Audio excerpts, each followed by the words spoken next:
Yeah, your favorite JoJo pose. JoJo, oh God. Yeah, you have to, or you just create one that you have to animate for yourself then. So, yes. Oh. I just got to put myself in a ridiculous position. Exactly. You have to do a split, straight, everything for you. One Piece turns 25 this year, and to celebrate, we had the pleasure of speaking to someone who's actually worked on the show. My name's Henry Thurlow. I'm an American from New York originally, but I moved out to Japan, and now I am an animator on Japanese anime. Currently, I'm on the One Piece series. I'm working at Toei Animation, but since coming out to Japan, I bounced around a whole bunch of times and have worked on a whole bunch of different series up to this point. But that's a good segue into how did a New Yorker end up working on Japanese anime in Japan even? It was a big move, but for me personally, it wasn't difficult actually. Although I recognize my story's kind of unique, just in my attitude of not really caring about just up and moving. I studied animation in New York and Delaware. I went down to Delaware College of Art and Design. Small school, but it was a good couple of years. So I studied animation in America, and I didn't plan, when I was studying animation, I wasn't planning on moving out to Japan. I knew that the type of animation I liked was Japanese anime, like most of what was on my shelf, in my VHS and DVD collection was Japanese anime. Not 100%, but most of it was, Dragon Ball, Rurouni Kenshin, all of the old like OVAs and movies, Akira Ghost in the Shell, Vampire Hunter D, those kind of things. But when I was studying animation, I was pretty sure I was just going to work in America. Like I would graduate. I'm sure that American studios would see how popular anime is. I'm sure within my life, there'll be plenty of opportunity to make, dramas and action films and things like that. Because I thought that even though there wasn't so much of a history of that stuff being produced outside of Japan, I figured with how popular anime was becoming, no doubt that stuff would start to get produced in other places. But once I got into the actual industry, after I graduated college and started working, I realized that wasn't the case. I was lucky enough to work on some cool stuff. I got to work on a Cartoon Network show, an Adult Swim show called Super Jail in America, which I really liked. I don't know how popular it was outside of America, but it was a pretty popular Adult Swim series. Dora the Explorer and Go Diego Go. I know it's funny, but it was fun. It was fun to kind of get to work on it. Hard pivot from Dora to One Piece. So yeah, that's pretty dynamic. To this day, America doesn't really do it very much. Castlevania is the one exception. So Castlevania did eventually come around, but I'm still, I don't regret moving to Japan, of course, because of all the years after I moved to Japan, like Castlevania is, I think, the only exception. So there was like one show in all of those years. But that's what I realized. If I don't move to the place in the world that is producing the stuff that I want to make, I'm not going to get a chance to work on it. Like, it's that simple. I ended up actually meeting the translator for Vampire Hunter D in New York. He was there for an anime event. And I asked him, wow, how did you get involved in this anime franchise? He translates the books, but for all intents and purposes, he's working on an anime franchise, right? How did you do that? And then he explained to me, like, well, what I just said, like, well, if you want to work on this, and this is only being done in that country, you do have to go to that country. So step one, go there, and then maybe you can get a job there. but that really is step one. So then after I heard that, I kind of just made it my mission. Okay, I'm moving out to Japan, because if they're not going to produce the stuff I want here, then I have to at least be there. I don't know if I'll be able to crack into the industry, but at least I know I'll be in the right place. Like, I'm not even in the right place now, is how I felt. And so I looked for different ways to move out to Japan. Teaching English was one job that would get me out to Japan. So I took an English teaching job for just a couple of years to get me out there. And then once I was out here now in Japan, I studied the language and culture and got ready for eventually interviewing at anime studios after my English teaching job was done. I don't really think anything could get me to move from Japan. Like I like living in Japan and working on anime. The only thing that I have in the back of my head that's potential, like if a gigantic project opened up somewhere, like I'd always follow the projects. Up to this day, Japan is still producing what I consider the coolest stuff in the world. So there's no reason for me to even consider going anywhere else because I am where the stuff I love is being produced. But hypothetically, if one day some other country or some other place was producing something more impressive and I felt I needed to be a part of it, potentially that could get me to move. It's always the art. The art is what I follow. So you mentioned, you know, it does take a bit of time, a bit of effort to crack into the industry. How would you say it was then and now when it comes to the studios in Japan hiring non-locals, foreigners who want to come into it? Well, it's a lot easier for people now. I came over when it was like massively harder. I mean, the types of suggestions and stuff that I got then are almost like not even applicable now, which is kind of frustrating, to be honest, because I always was, as I was doing all these like really hard things, I was like, oh, someday I'm going to write a book about this, or, you know, like do an interview and everyone's going to be amazed and at, you know, all the steps you have to accomplish, which included like, first moving to the country, second learning the language, third being able to interview in Japanese, and then not just being good, but being amazing at something, because if you're just good enough, they're going to just hire Japanese people. So you have to like sit down and make your case in their native language that you are something that can be very special in the projects, right? And then you get in and then you have to prove that you have the work ethic of the Japanese people who work really hard. And then you have to stick with it because when you crack in at the very bottom, like I did it as an in-between animator, which is super hard, and you have to stay there for a couple of years. And then you move up a little bit to secondary key animation, and you stay there for half a year or a year or more. And then you move up to key animation, and like it's a slow build of building trust and knowing the language and you know, working with your coworkers who you're surrounded by. And now none of that matters. Like I went through all that, and now I don't know how much any of it applies anymore. I mean, I'm still thankful that I took that route, because it built like a foundation kind of that I have now to stand on, where I have lots of connections and I've worked with lots of people. So I have a lot more job security than someone who just jumps right in right now.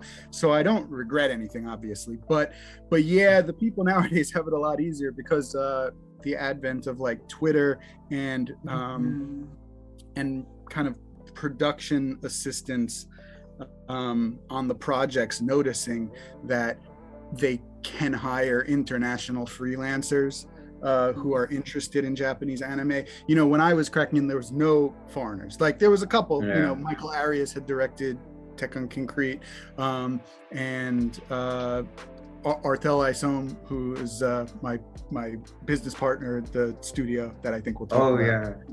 Yes. He was already here before me. So there was a few like scattered foreigners working in the industry, but generally speaking, like when I went in for interviews, there's no foreigner in the entire studio. So like, oh my God, who's this guy sitting across from me, right? Like, does he even have a visa to be able to work here? Because the studios need to understand if they can support visas, because literally no foreigner has even applied to them. So it's never even been a consideration of them, like how to hire a foreigner, right? And so suddenly when I'm sitting there, it's a big surprise. That was the dynamic between like a foreigner trying to get hired into one of the studios when I came here. Now though, yeah, the production assistants understand that they can hire international freelancers, and so people who are just sitting wherever they are in the world, if they're skilled enough and advertising themselves enough, could get contacted by one of those production assistants, or they can send out a message they could even try to send it out in English, potentially. It depends on the studio. Some studios are not going to have an English translator, but some might. Toei, for example, where I work now, well, for example, I'm at the studio, so if they don't understand something, they could ask me. But even without me, there are a few production assistants that understand English enough to be able to, go back and forth and discuss if a freelance gig is doable or not.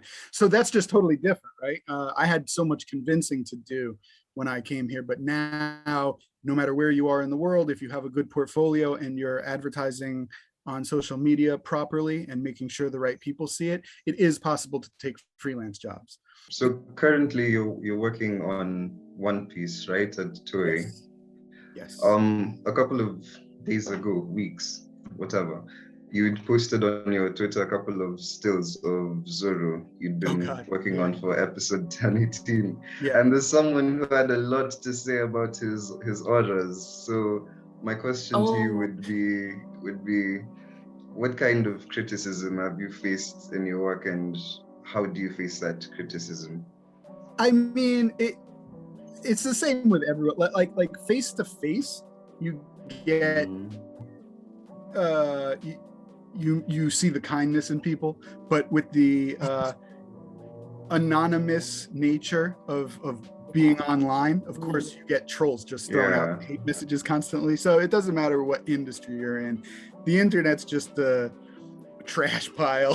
That's cool. Just nonsense. So it's funny though, like I really lucked out with that comment. Look, in my entire career, have I worked on some episodes that are pretty bad? Yeah, because that's just the nature. Some are great, some are bad. But the reason I lucked out, I'm saying, is because 1018 actually wasn't bad, and my sequence in particular, like people actually liked. Everyone was like, oh, we really liked the Zoro sequence. Recently, I think some of, just again, the cesspool online are starting to throw out like insults or not even real insults necessarily, but just trolling and jokes and stuff at some of the Japanese artists.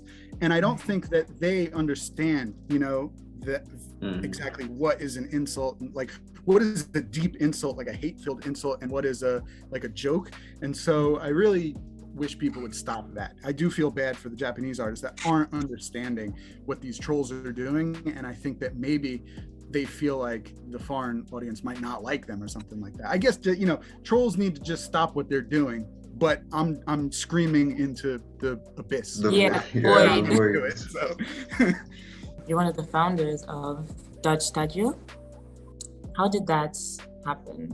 I know you mentioned at the time when you came up, you are one of the fewest foreigners animating in Japan. So I guess did that help to come together with one of the others there, band together and say, let's make our own studio to, have our own. So I'm not with DR anymore, just for to say that out front. I left last year and now I'm at Toei Animation. But yeah, a few years back, both me and my friend Arthel Isom, who's an art director here in Japan, he's also an American. Him and his twin brother Darnell, Arthel and Darnell Isom, and me, kind of the three of us. Arthel and I were freelancing in Japan at the time, not affiliated with a studio in particular at that moment. So the stars just kind of aligned so that we were both free, and then we were getting kind of jobs coming our way. Anyway, without going into too many details, this DR Stadio was a dream of Arthel's for his whole life. He's always wanted to be the CEO of a studio, and it just worked out so that we could kind of found the thing about 5-6 years ago now, and then immediately start producing pilot films and commercials and things like that. When we started that, I was kind of the mindset like, that's it, like I'm gonna stay here forever, and Arthel is still of that mindset. Of course, it's his studio. But yeah, I guess I learned about myself that I'm just never gonna say that anymore. My personality is one where just I kind of need to follow the projects themselves and see like what's being produced, who it's being produced by. Am I getting along with producers?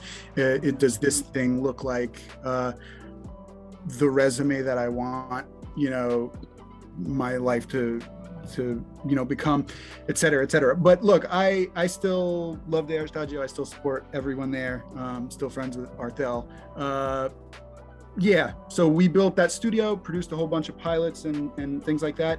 I guess the big name stuff that we did in the first few years of any studio is tough. You can't get like the big projects right off the bat.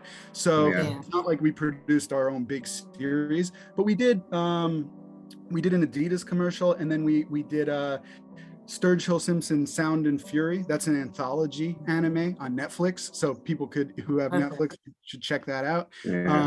Also, the Weekend video. The Weekend has an anime video for Snow Child, for the song Snow Child. We produced that.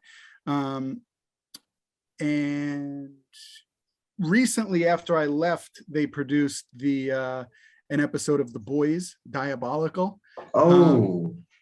So I mean, you guys have kind of like surprised expressions on your face. I mean, the studio became something. Like, we made some cool stuff. It's not only those small commercials. Like, do a Google search for everyone out there. Do a Google search. Like, we made some really, really cool stuff, and from here on out, Art will continue to make cool stuff. I have no doubt. For me, One Piece was the right direction. Just a series that I've been a fan of for years and years and years. I felt like suddenly I can be a big part of it after talking with some of the producers there, and I felt like that chance was too amazing to kind of give up. And so anyway, different routes now, but I'm really proud of what we did at Dayar, and proud to see where it's going to go from here on out. Were you always an anime fan, and what was the anime that really sold you to the scene? I saw the Spawn series in the 90s. So Spawn isn't an anime, right? But just this ultra violent, like, comic storyline, everything about Spawn I just love. This cartoon, but it's not a cartoon, it's animation, right? Like, animation was elevated by the Spawn cartoon from me. Like, it wasn't a cartoon anymore, it was something else. Like, wow, you can do this with animation, this is unbelievable. And so I looked for more. I was like, where's more Spawn, or something similar to it? And then I found out, like, that really doesn't exist. Like, Spawn exists, Aeon Flux existed, there was like Heavy Metal, there was like a couple little scattered projects that were produced in the West that were kind of adult animation, but generally that's it. After that super short list, you're done. And so I was like, so that's it, this doesn't exist. But then that very quickly led me to Akira and Fist of the North Star and those 80s anime. So when Google searching violent cartoon, instantly those come up. And so Spawn is what got me into it, but then with the lack of Western productions, I immediately found anime, and then it was just off to the races. And Akira, all those 80s things, Record of Lodoss War, OVAs. I know I was a fan of stuff that like no one in Japan knows, and I don't think many fans know nowadays, just because they were like obscure VHS that were on the shelves. So I mean, a lot of people know at least like Ninja Scroll, but like Doomed Megalopolis, the old Guyver OVA series, just all of those. Like, I rented everything that was available at all the various video stores around me, and that's what got me into anime. You also did some work on Tokyo Ghoul, I think the opening sequence. Could you take us through the workflow of animating an opening? Do you get the song beforehand? Do you animate first? And also, how is that different from other music videos you've done, like I think Kids by MGMT? Right. That too, A few things to mention there. So I worked at Studio Pierrot for a little over a year. A few years back. So I worked on Naruto Shippuden, but I was an in-betweener at that time, I should also mention. I did eventually do some key animation for Shippuden, a little bit, but for the majority of my work, including on like the last movie and the Tokyo Ghoul series, which was also produced at Pierrot during that year. So the opening and everything, like, it was in between animation, it wasn't key animation. And so that brings me to my next point, which is like, I didn't really have very much control over, or literally I had no control over any of that. Like when on the MGMT Kids video, I was like the animator of those sequences. Even then, it was early in my career. I didn't have super control, but I could manipulate a lot more than I could rather than being just an in-between animator in Japanese animation. So the recent One Piece opening I did work on as a key animator. The director and storyboard artist had the song, as far as I'm aware, quite early. And so they could, make an opening that fit the song properly. But then, like everything else, the sequences are just divided and passed out to all the individual animators. I was one of the animators, and so I just had the normal production meeting, and like always was explained what I need to animate, and then I went and did it. So all of the like syncing stuff to music and how it goes with the song, the storyboard artist and or director, if it's a different person, kind of handle that. And then the individual animator, like certain things are already decided for them by the time they're animating. Like this sequence will be 2 seconds, this sequence will be 3 seconds, and the main action needs to happen towards the end of the sequence. So just with that explanation alone, the animator has enough information that they need to finish their sequence. And if planned properly by the director, then that will go with the music. It's different from the West, where it's like, in my experience, like the MGMT Kids video, like we actually could import the music right into the file. I think if there's like Western animators watching now, that's what they're expecting. When you animate a music video in the West, generally speaking, again, from my experience, you can just import the song right into your file, and then right over that song, you're like messing with the timing and adjusting things so that you can like listen and see right at the exact same time. Japanese anime is way more like there's just certain people take certain steps, and no one else needs to see the other steps. It's just like, boom, I did this, you do this, here's the rule, do that. And so like none of the animators here had the song in their file. I mean, some animators, even in Japan to this day, don't use computers. So there's a couple animators that probably just whipped out the paper, got all the keys done, and filled out a paper timesheet and then handed it in like that. So obviously they wouldn't be listening to a song or a track, while they're drawing on the paper. Do you draw on paper? I have done lots of paper animation since entering the anime industry. During, like when I was an in-between animator, it was exclusively paper. I've done some in-between since then, digitally, but for my first couple years as a Japanese animator in Japan, like I did it all on paper. And then even my first handful of key animation, the Naruto Shippuden sequence I did. I did like some scenes for the second and third season of Overlord. Those were done mostly on paper. Yeah, but then I transitioned over. Fully to digital. I'd always worked digitally when I was in the States, so I always liked working digitally. Just when I came to Japan, it was still like not many things were done digitally, so I had to adjust and go back and do paper. But I was more than happy to go back to digital when I could. I went back to digital when I did some work for JoJo's Bizarre Adventure. Aside from being a fan, like now in One Piece, you were a fan and now you've gotten to work on it. What parts do you enjoy the most about animating these shows? Like, is it just the satisfaction of, I put out a great episode today, I feel fantastic? Is it just you enjoy the process of creation? you know? When I came to Japan, my original thought was, I just want to be a part of this stuff.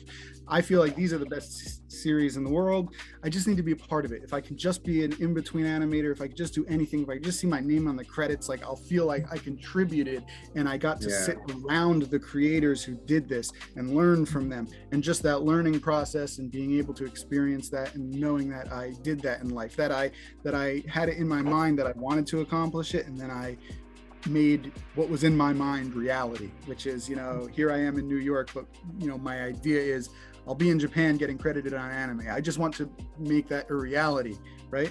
That's enough to satisfy me. But then once that goal is accomplished, of course, then, you know, you do a reevaluation in your mind, like, is doing this again and again and again forever what will bring me satisfaction? And of course it is for a little bit, but then you need more, you need something more, right? And so I wanted to not just then be an in-between animator, but I wanted to be a key animator, and then I wanted to be a storyboard artist and episode director and all of these things, and in the future I want to be a big director of famous movies, right? So like the goal, even though I accomplish goals in my life, there's always more to dream, right? And so, like, you know, one thing recently that I've been feeling, which is why I also, well, it was another factor of why I wanted to get to be a part of the One Piece team that I am now, is I want actual influence over my sequences. Where can I go where, like, what it is in my head is what people are going to see? And I noticed after doing some freelance work for One Piece that they really kind of liked what I was offering, and they weren't changing my stuff at all. And they were like, the way you kind of do it, I think we're just going to let that be how the episode plays out. And I'm like, wow, okay, so there's like, we're vibing, you know what I mean? Yeah. And so being part of this staff, that's not to say like nothing ever gets altered, but to be honest, very, very little. I feel like I'm part of a team now where, like, my input and the way that I envision the sequences is 99% how then it ends up on the screen. So I feel like I am an important part of the team now, right? And I'm making actual influential decisions. And so yeah, so currently that's what is, you know, exciting me and motivating me, but there's always more, right? Recently I had my storyboarding debut on 10/17, the first quarter of 10/17 for One Piece. I storyboarded, and so from a blank piece of paper, I got to envision kind of the different camera angles and how exactly that would play out and how long the different characters' transformations would take and what the transformations would be. Like if there's One Piece fans out there who know what I'm talking about, the character Kid transformed into Punk Rotten, this big like mechanical character. The script essentially said like, then mechanical parts fly around and form Punk Rotten, and that was it. And so I had to, from essentially zero, envision what his transformation sequence would be. And so again, like it's just feeling like I have actual influence, and my creativity is truly inputting into the stuff I'm making. And from here on out, I hope to do more storyboards. I hope to direct and, like, you know, lots of stuff.